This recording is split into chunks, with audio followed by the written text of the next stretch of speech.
Welcome to the Nonprofit Exchange Podcast. Stories by leaders for leaders to help you raise the bar on your own excellence, to release the potential inside of you. Now, here's today's podcast. Welcome, everyone. This is the Nonprofit Exchange, our weekly interview series that's been in process over 7.5 years. It's when we talk to people who've been there, done that, not just ideas or concepts, but they've got a proven track record of success. Now, we don't get there by doing everything always right. As a matter of fact, I was sharing with my guest today that I accept the title of expert because I'm old enough to have made more mistakes than anybody else. So therefore, I should have learned from all of those. So that kind of qualifies me. Ryan is much younger, but his maturity far exceeds his linear age. And Ryan and I have worked together in Raleigh, North Carolina. He's invited me down to play in his space with his high-level leaders doing innovation. Talk a little bit about who you are and why are you doing this project, this nonprofit with jobs in mind? So share with our audience. Awesome. Thanks you. Listen, man, well, first and foremost, it is a privilege and an honor to be in your space, although virtually. We've had the opportunity, like you said, to do a few different things together. The folks here in Raleigh still talk about you and speak very highly of you. So it's been a great friendship, a great relationship thus far, man. So thank you for the opportunity.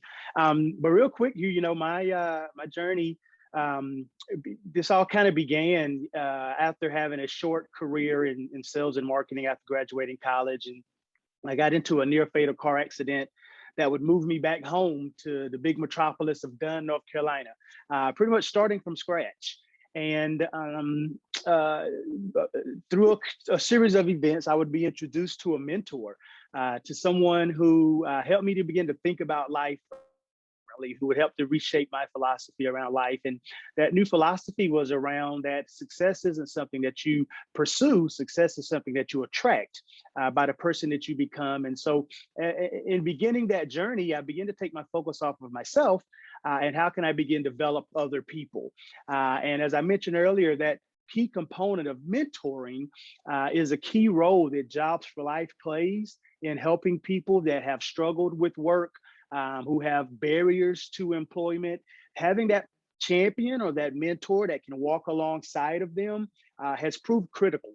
And any other piece to that really helped me in my journey towards leadership was better information, like new ideas, right? That I didn't know everything. And I needed some new ideas, some new information, and I needed to hang out with people like you, Baloo, that could help, again, shape my thinking. And so we brought those two pieces to the table. And that's really what's aligned my life's work up to this point with the nonprofit work that we get to do at Jobs for Life.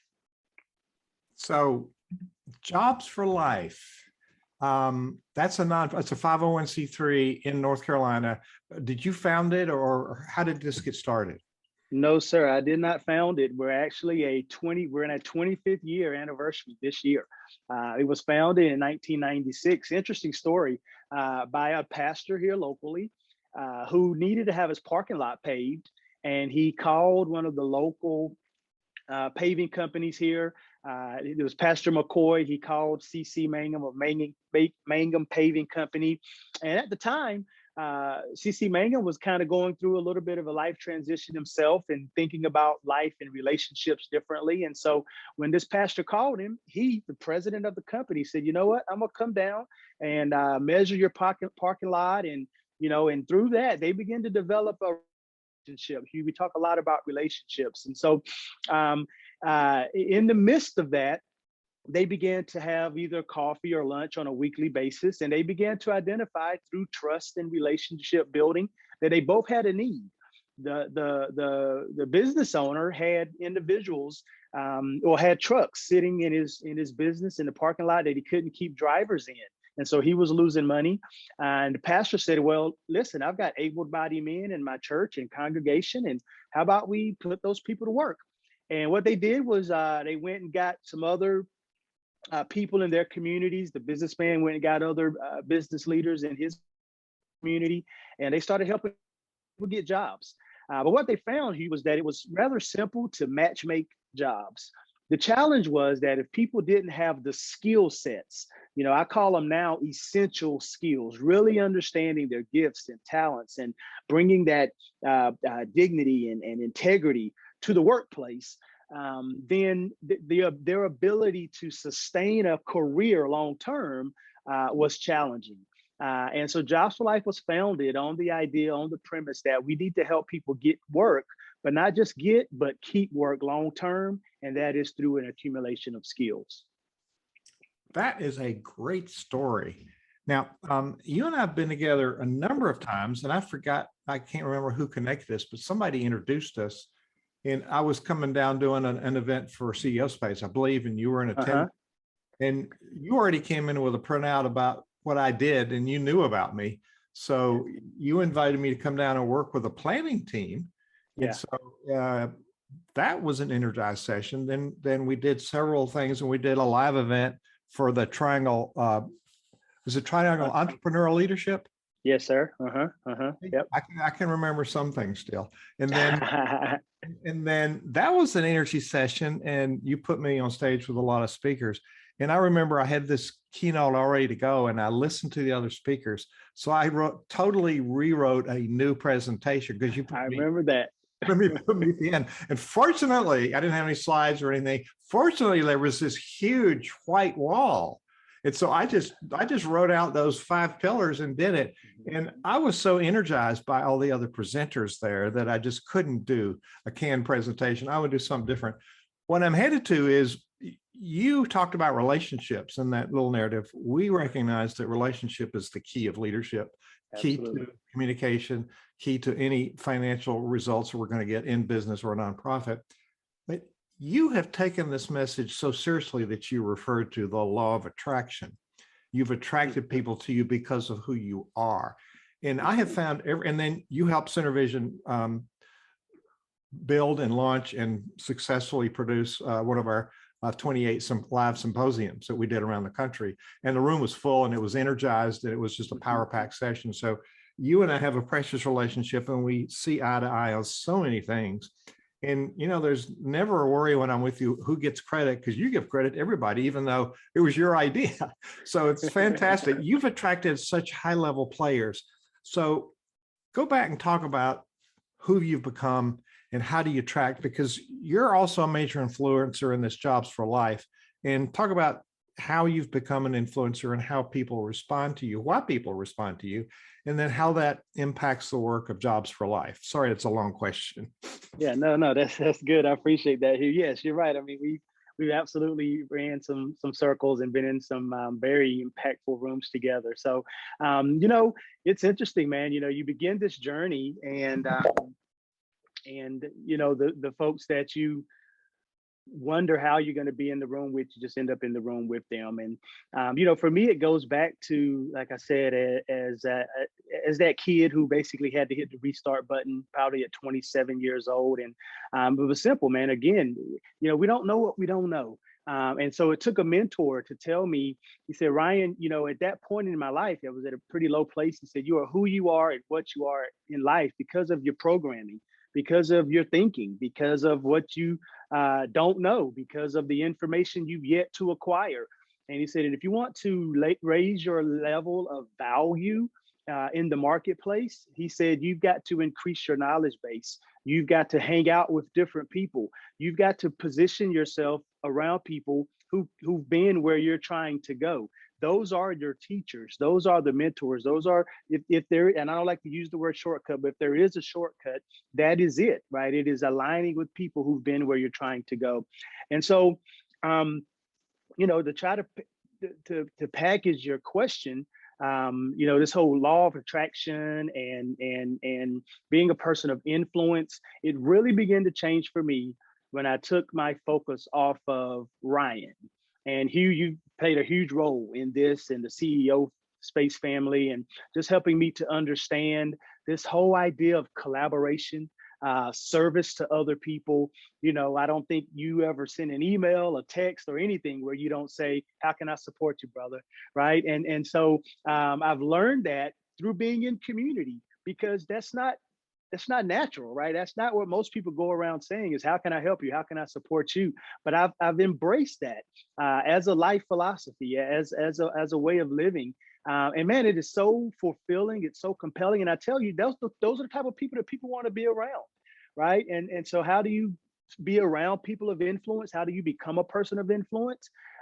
It's having a focus and a heart for other people. It's identifying the needs of other people, and then having a mindset to, okay, how can I be a part of the solution to the problem that this person is experiencing? And when you can start solving problems that other people are having, which is what makes the work that we do for Jobs for Life so relevant, is that we have a major problem in our society today, is that so many people are not working, are without work, are not experiencing the dignity of work the way God designed it. Right from the very beginning, He put us in a garden.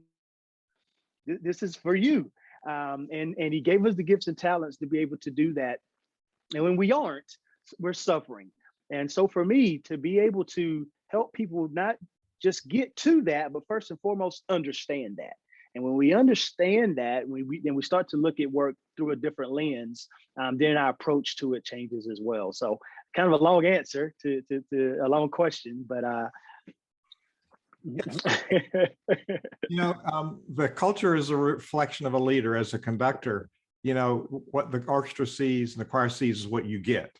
And too often leaders want to blame other people for things that we've shown up and represent.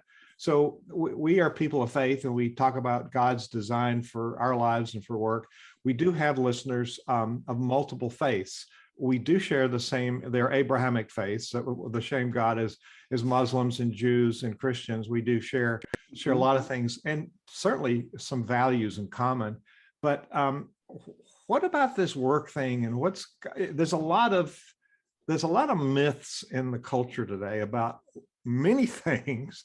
My colleague, Dr. David Ritter, organizational developmental psychologist, says we're in the post-truth culture, and it may very well be true, but there's a lot of myths always circulating that people don't want to work. So what do you say to that myth?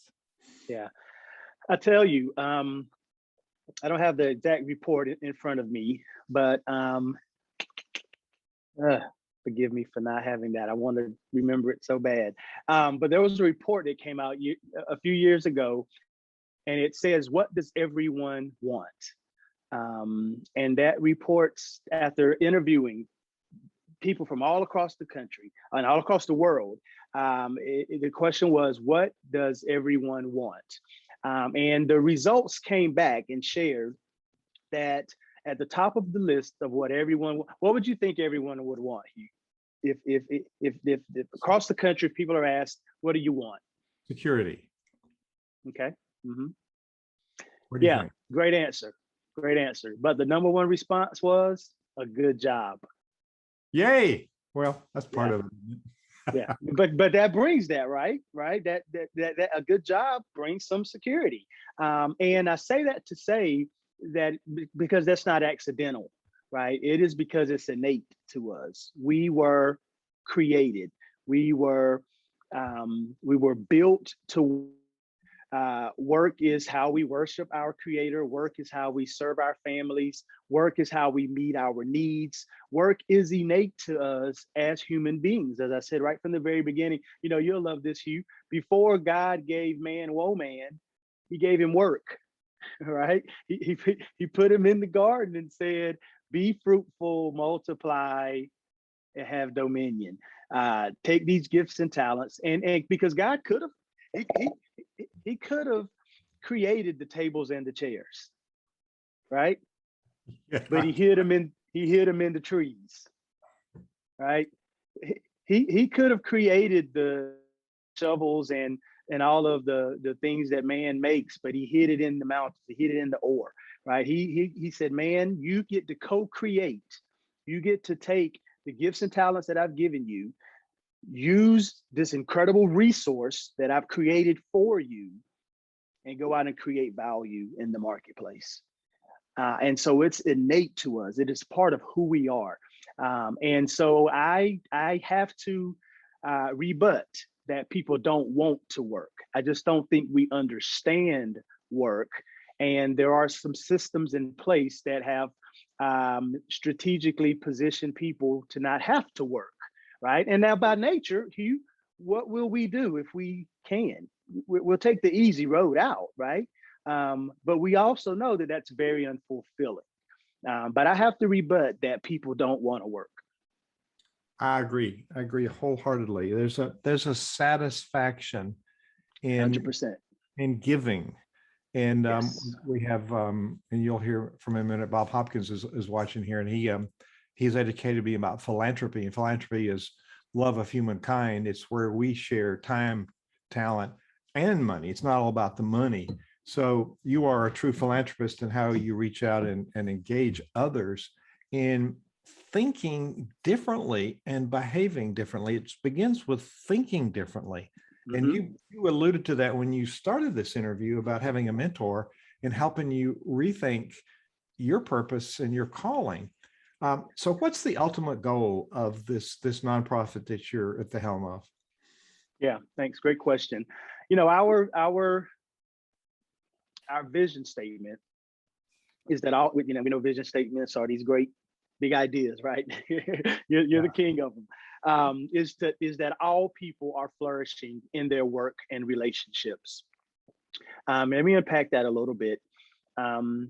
Because, you know, one of our good friends, Brian Ficker, I don't know if you've heard the book When Helping Hurts. If you haven't, it's one of the books we always kind of recommend to understand the heart of Jobs for Life. And he talks about that poverty is rooted in broken relationships.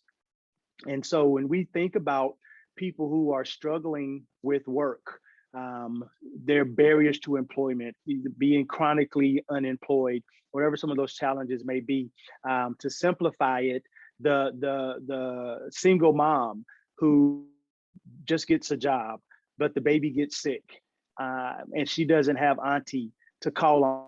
Can you keep baby girl for me? Because I got to go to work. And because she doesn't have that relationship, she doesn't have that community, she doesn't have that support system around her. Now her job is at jeopardy. And then that can kind of become chronic. And so ultimately for Jobs for Life, it is to do a couple of things. It is to teach God's design for work, helping people, like you said, is to first understand, to have the knowledge of what work really is and how work was created for us, right? Work wasn't done to us, work was created for us. And then to help communities understand that people really have barriers to unemployment. People, and I'm not talking about the obvious things like a criminal record, right? We often look to that, but I think the numbers are saying now, Hugh, that 1 in 4, it may be 1 in 3 now of people, because we now have a very untraditional hiring pool out there. But 1 in 3, I think it is now, have some type of blemish on their criminal record, right? And so if that continues to be a barrier, we just continue to shrink and shrink and shrink that employment. Well, how can we begin to create a society and communities where we're helping people to develop the skills, overcome those barriers, develop the character and the dignity, the integrity, that they become, that we've all made mistakes, right? But then there's even folks who their barrier to employment may be fear, maybe anxiety, maybe abuse, whatever that might be. And that mentor is so important, because that person is now grabbing an individual by the hand and saying, let me walk alongside of you to help you get some momentum and some traction along your work journey, along your employment journey. And so our ultimate goal in this, our 25th anniversary, is to heal our nation through work. One city, one community, one job at a time. Wow. And so you've created a whole system for people to discover things that they really didn't know about applying for a job and maybe applying for the right job. I think it was Confucian said, if you do what you love, you never work again. It's So true. it's not really work. Work is not a swear word, a four-letter bad word. It's not. It is not.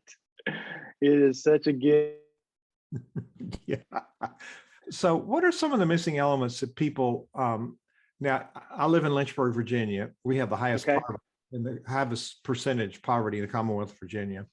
And down the road from me in a center that has lots of nonprofits, the city has programs to teach people how to apply for jobs. Hmm. And one day they needed people to take them home because they didn't have cars. So I volunteered. And the lady says, I applied for my job and first interview, I got it because I knew how to interview. I never knew that before. Hmm. And Hmm. many of us hmm in most companies don't know how to interview either, but we didn't know that. So I've had interviews where I had to guide the process. So what are some of the gaps that you help people with? And why is this a nonprofit that you're doing? It sounds like a business. Is it a nonprofit or is it a nonprofit with a business model, which was what we teach? It is a nonprofit, and we're actually in the midst of. I was in a think tank just before our time together, with some business owners to think about revamping the Jobs for Life business model. And there really wasn't much of a business model in prior. Jobs for Life was founded, as I mentioned, by a pastor and a business owner who found a need and came together to solve that need. And Jobs for Life began to scale in churches all across the country. And so the stated mission for the first 20 plus years of the organization was to engage and equip the church to prepare people for meaningful work. So without getting all into that, Jobs for Life's model was to train churches to help people in communities find work, was pretty much was the essence of it. But COVID has totally, as with most other organizations, shook that board all the way up. And so now we're looking at what a business model could look like. But some of the gaps, and this may be just one of the easiest ways to simplify it. Harvard Business Review just recently released a report that so many of our community colleges and university systems aren't preparing our youth to go out and get work. Now, they're preparing them with a philosophy or a theory or a degree, right, and some knowledge. But as I mentioned earlier, those essential skills, right, to be able to go out and to interview, to do the things that aren't necessarily teachable. Because what we hear all the time from employers are, if you can bring us someone that has those essential skills, we'll teach them the job. Right. And so one of those gaps is just that we aren't preparing this generation and previous generations to really understand how to navigate the work and employment space. And then even once landing a job, having the skills to now expand that career and begin doing, as you said, really what they love, so that they're bringing their purpose to work instead of dreading what they're doing. And now that begins to shape the culture of your organization or your place. That's brilliant. That's brilliant. And, we can make a difference and we influence people 360 all around us. And just because we're at this place in an organization doesn't mean we can't influence up and down and sideways just by who we are. And we do impact other people. So I'm looking at your website, and you can find the website jobsforlife.org. Jobs for Life, no, just all letters, no hyphens, jobs plural, forlife.org.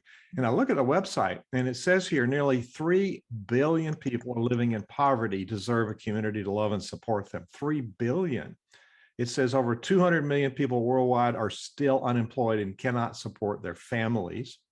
And then the other one that just kind of hits you in the face, less than 2% of churches focus on work to alleviate poverty.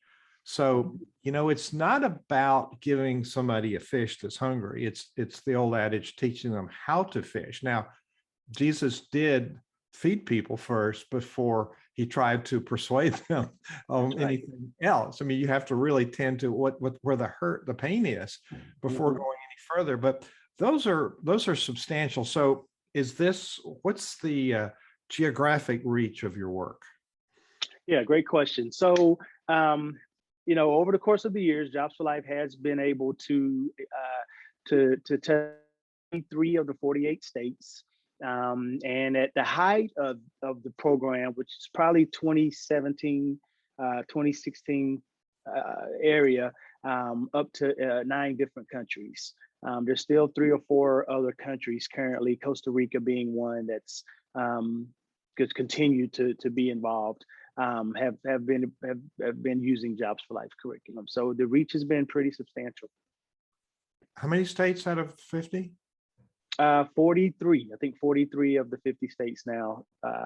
So probably anywhere, depending on, if they are doing a site, in the spring or the fall, anywhere from 300 to 400 locations across the country use Jobs for Life in their community. I did a project, brainstorming and focus project with the local government workforce, which represented 30 different entities. And they're active in helping people connect, like this is government, it's not a nonprofit. Now they did represent education and nonprofits as well around the table. But it would occur to me that it's sort of a job seeker's world right now. Everywhere I look, this says we're now hiring. So isn't that a real healthy place for people to go out and look for jobs? It seems like it would give you lots of options if you knew how to exercise those options. Yeah, it would. But it also starts with the desire to want to. And I'm not sure about in the great state of Virginia, but I know here, the government has intervened and in an effort to support people financially, I think have also a reason not to pursue this thing called work to the degree that we did pre-pandemic. And as you said before, there is a time where I think we give a man a fish. I think there is a time where we give man a hand up. I think there is a time where we support people, but not forever. We have to teach those skills and empower people to now be able to go out and experience the dignity of work. There is something dignifying in being able to go out and give a good day's work, give a good 8 hours to something, creating something. And so where, yes, you're absolutely right, Hugh, employers all around the country are looking for good workers. But those good workers have to be looking for the good job. Amen. So I would say that the work of nonprofits is really underestimated. This is a sector where nonprofits are doing good work. You're doing good work, and it's such needed work. It's essential work, and it's probably more important today than it's ever been in history.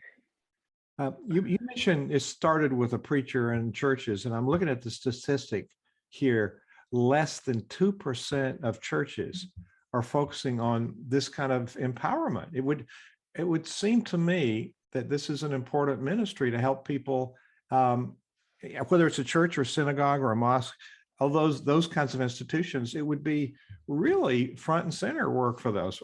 What do you think the problem is? Yeah, I mean, just to unpack that a little more, the National Congregations, I think it was study by Duke University, did a poll for us, and basically it was to determine how does the American church fight poverty. And I'm sure you can guess who right at the top of that list was probably Jobs. No. Right. Jobs was at the bottom. At the very top, roughly 62% of churches to fight poverty use food, have the food banks. 55% focus on housing. We're talking about the American church. 22% focus on clothing. 8%, although it's worthwhile, focus on housing or homelessness, I should say. 4% focus on health. 3% focus on substance abuse. Only 2% of churches, who focus on work. Now, I'm not saying job, work, right? Like work. And so, yes, one of our I'll say missions or driving forces is to flip that list, right? So then, yes, what would it look if we had 62% of churches focusing on work to alleviate poverty and peace? Then what would that look like? You know, one of the things I said early in my journey with Jobs for Life, been just over 3 years now, that man, if we could really figure this thing out, not that we would want to, but we could put a lot of nonprofits out of business, right? Because a lot of them are focusing on food, housing, clothing, homelessness, and health. But if we could get our society focused on work, focus on delivering value, developing those skill sets, I think we love to see some of those nonprofits maybe fade because our people are flourishing in communities again. You talked when we started about your own mindset and having a mentor help you reframe that mindset. I think from where I sit, being broke is a temporary condition. Being Yes. poor is a mindset. So what part of this is helping people get a new perspective on what value not only work brings to other people? I mean, I love my Rotary, among the Rotary is service above self. It's a service club, which is a really good model for churches. How do we serve? And I did serve many churches that were focused that way.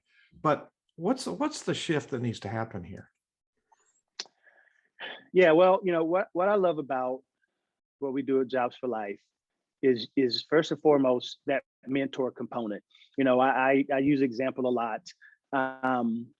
You know, you go to the gym, show up at the track by yourself, and maybe you'll do one set or one lap, right? And you're like, nobody's looking. All right, that was a good workout. I'm going home, right? But you bring that accountability partner to the gym or to the track, and right away something on the inside is ignited that you can do more. Somewhere hope and inspiration is just birthed, knowing that someone else is in the trenches with you. And so I think that's one of the first things, and that's why relationships are so important. So many people don't have that coach. That, you know what we need here in the world? I'll give you this from the start. We need more cheerleaders, right? We need more people rooting people on, saying, go, go, go, you can do it, you can do it. But so many people are just in hopeless situations, and they lack that inspiration to do what more they can do. And then the other piece, so that's the champion or the mentor piece, walking alongside of people. The other piece is the curriculum, which again is the knowledge. It's knowing that I was created to work. I was put here before I even knew, with a purpose, with a calling, with something that was carved out for me. There was something over here, Hugh, that God said that I'm supposed to do with my time in the earth. And when we don't know that, it goes back to one of our, probably one of our favorite quotes. If you don't know where you're going, any road to get you there, right? And when we can help people know where they're going, it opens up a whole new shift for them.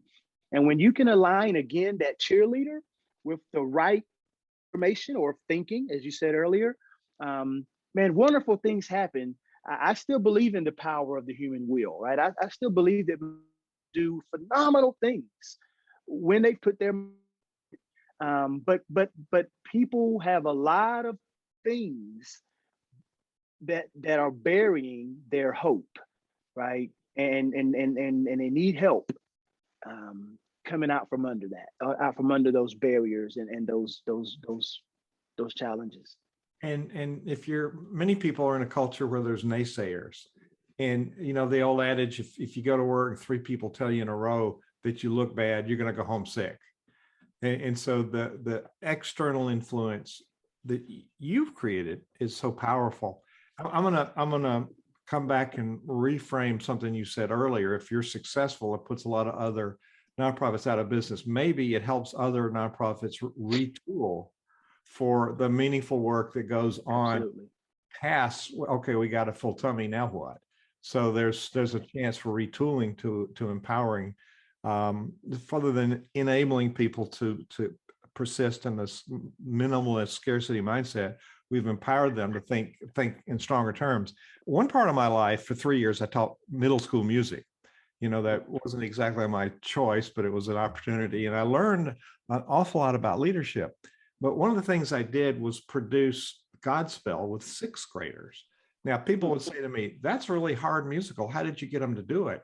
And I said, well, number one, I didn't tell them it was hard. And number two, I took the bricks off their heads and they could rise to a higher level, because that was what they saw possible. So part of what I see your work doing is encouraging people is there's possibility thinking rather than restrictive thinking. So speak a little on that. Then I want to go to what role other leaders in government and in business and in other charities, what can others do in a collaborative sense to empower this? But how do you take this possibility thinking and embed in what you're doing? Yeah, I mean, great point. And we believe we tend to do what we believe we can do, and we tend to believe we can do what we've seen be done. And so I think it's through the stories of others. I think it is through, again, being in relationship. I'll tell this story, really quick story. Coming through high school and going into college, I was telling myself the story. I had limited my thinking view that I'd never be a public speaker. You'd have told the 18-year-old Ryan that he'd be doing this, I would have told you there's no way in the world I'd be doing this. And I never forget it. I was at a major convention someone had invited me to, and there was a man on the stage, and he was just talking about how successful he was and just the things he was going. And he wasn't the greatest orator at all. He wasn't very impressive. And somehow the thought came to me. I'll never forget it. I said, man, if he can do it, then I can.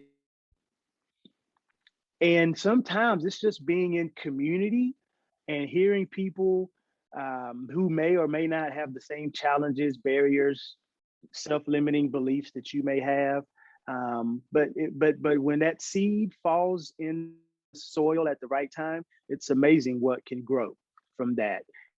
And I think that's what Jobs for Life has been able to create in communities all across the country and some parts of the world. And we've been able to plant those seeds of inspiration, hope, encouragement, aligned with knowledge and mentorship. And in God's timing, right? We don't get to determine when the seed blossoms, but in God's timing, we've seen the harvest of those seeds that we've been able to plant over these 25 years. Awesome, awesome. So how, if there's business leaders listening, which I'm sure there are, if you're not serving on a nonprofit board or a volunteer on a committee, it's time for you to revise that plan and go and be active. So what needs to happen for, you're equipping the workforce to think differently, to prepare themselves differently, and to have access to these possibilities that are out there. What change needs to happen on the other side, the employer side? Yeah, such a great question here. I'm glad you asked it. I was sitting with actually my board chair maybe about a year ago now. I think, as the pandemic was unfolding and we were just starting to look at things differently. And he said something that was really eye-opening. He said that the challenge, only about 50% of the challenges with unemployment rest on the side of the unemployed. The other half, yeah, I think that would be a eye opener. Whoa. Yeah, and so who does the other half reside with? The employers, right? And that came to us as we began to think, because we kept having employers calling us saying, man, if you could just send me someone who will show up on time, who can pass a drug test and all of these things. And absolutely, that's right and true. And I get that. But as an employer, if that's the way you're thinking about people, then we're challenging employers to think about people not as a cog in the wheel or a commodity or just a way to improve your bottom line. How do we think of people as opportunities to take what God's given us, right, as a business owner, this asset that God has given you, Mr. Business Owner? How can you leverage that? How can you reimagine that it becomes an investment mechanism into the lives of people? Because if we can get from this bottom line profit focus and focus on people. And if I sit down with 10 business owners, most of them will tell me, Ryan, I started out people focused, right? But then the engine got going and I couldn't look back. And now it's about how do I keep this thing going and grow it? But if we can get back to being people focused, you solve the problem. But when we're just looking at it as, okay, how do I just keep putting the patch on it so I can keep it moving? I think business owners are missing an opportunity, a tremendous opportunity. As Americans, we have a habit of wanting to put a Band-Aid on the symptom rather than solving what the cause of the problem is. Yep. So Ryan Ray, this has been a lot of good sound bites, a lot of good information, a lot of passion, a lot of, oh, I didn't know that moments in this interview. So people can find you at Jobs for Life, JOBSFORLIFE straight through .org, and they can find out about your work there. And this is so helpful. What challenge would you have? Our audience is mostly nonprofit leaders and clergy, but what word of wisdom would you want to leave people with today? At a time where our government is seemingly divided, our churches are struggling whether they can open or keep their doors open. Schools are uncertain. I think institutions, you mentioned the Rotary Club, kind of have their hands tied a little bit as their ability to serve. And so many of the institutions that our great country was founded upon seem to be in a bit of a struggle now. And so I believe the one thing, Hugh, that unites us all is work. This idea of work. And if we can do work right, I think we can begin to heal some of those other challenges that we're facing in our communities. And so I would challenge your listeners to think about work differently and what is the role that you can play to see work happening in our communities. As always, Ryan Ray, when I'm in conversation with you, you are an inspiration. And so thank you for being our guest today on the Nonprofit Exchange. My pleasure. Thanks for having me. Thank you for watching the Nonprofit Exchange.